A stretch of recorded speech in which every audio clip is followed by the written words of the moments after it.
Coach, Wendy, coach or self-coached?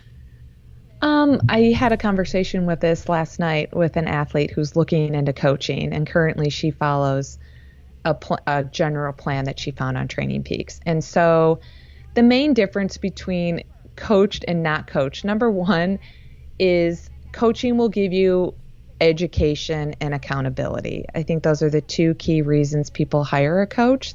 Some athletes may be self-motivated to get in the workouts themselves, so they don't need so much accountability, but having a coach will provide that education because we're kind of looking at the big picture that the athletes sometimes don't even know. You know, the athletes may be making comments or suggestions or questions, and the coach knows exactly where the athlete could stray because they just don't quite know why they're asking the question or where they're going with it.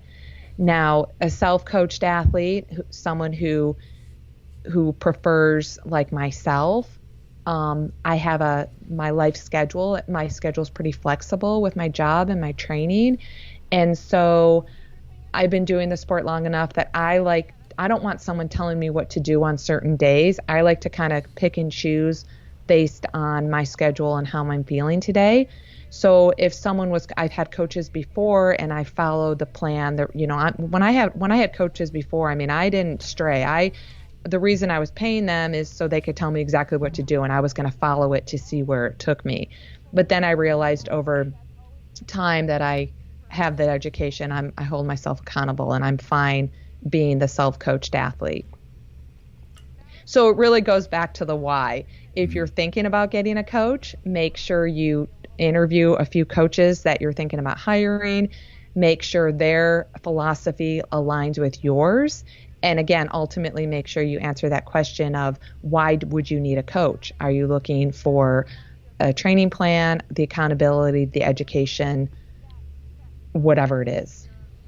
It's similar to going to college where you're paying professors to teach you everything they know and they've learned over the years.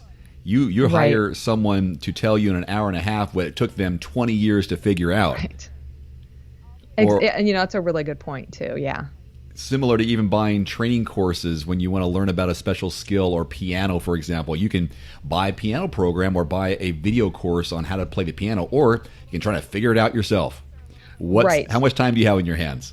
Right. And that's a good point. I use my education, but more importantly, I use my personal experience as a coach. Because I've been doing it for 30 years, been there, done that, I know what athletes don't know, so I'm better able to prepare them. And I'm still the coach athlete in training. So I still experience mental and physical barriers, obstacles that I can share my experiences with athletes I coach, because chances are high if they think it might happen to them, it's probably already happened to me. So instead of trying to figure it out on their own, just ask me and I'll tell you the answer, or I'll share a video with you that I created that helps answer your question and guide you in the right direction. And listen to this, even elite and professional triathletes have coaches. Mm-hmm. And there's a benefit to having someone else see you from a different point of view than you seeing yourself, and be able to analyze what you don't recognize because you're too into it. Where someone can step back and go, I noticed a trend that maybe you didn't notice in your results or in your training, or your pace, your heart rate that you didn't pick up on because I'm looking at you objectively, and you see yourself and are emotionally invested, where I can look at you as an athlete. Yes, and I agree. I had a coach in 2008. I had the same coach in 2009, and then I took a break from coaching, and then I had a different coach. I think in 2014, I hired someone new. So I've only had 2 triathlon coaches in my life, but I've learned so much from them that has also, helped me as a coach learn what other coaches are doing and through their experiences. I think it was very beneficial at the time when I was really needing a coach. And you've probably heard, and this can be in different industries, where someone switches coaches. Just to get a fresh perspective or fresh point of view. Nothing wrong with the previous coach, but maybe you've been with someone for 5 years. It's like, I just want to try something new to change it up, to reinvigorate myself, or It's almost like getting a second opinion from a physician. Yeah. It's not just one point of view is the only point of view. There could be different ways of doing something or approaching training or something about what you do. And it's good to have a fresh set of eyes. Yeah, I mean, there's multiple ways in a training plan to get the same adaptation. You know, one coach might do it this way, another coach might do it this way, but we're both trying to do the same thing as far as what kind of training stimulus and adaptation we're going for from a training perspective.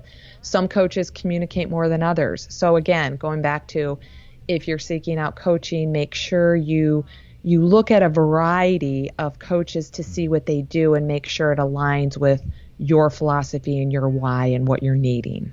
And I've heard this too. Some athletes want to be hands off and just want to be told what to do, while other people want their hand held during the training. So you might need to try out a few coaches to see which one fits your best personality and talks to you and communicates to you to make the most effective way, because everyone has different communication styles.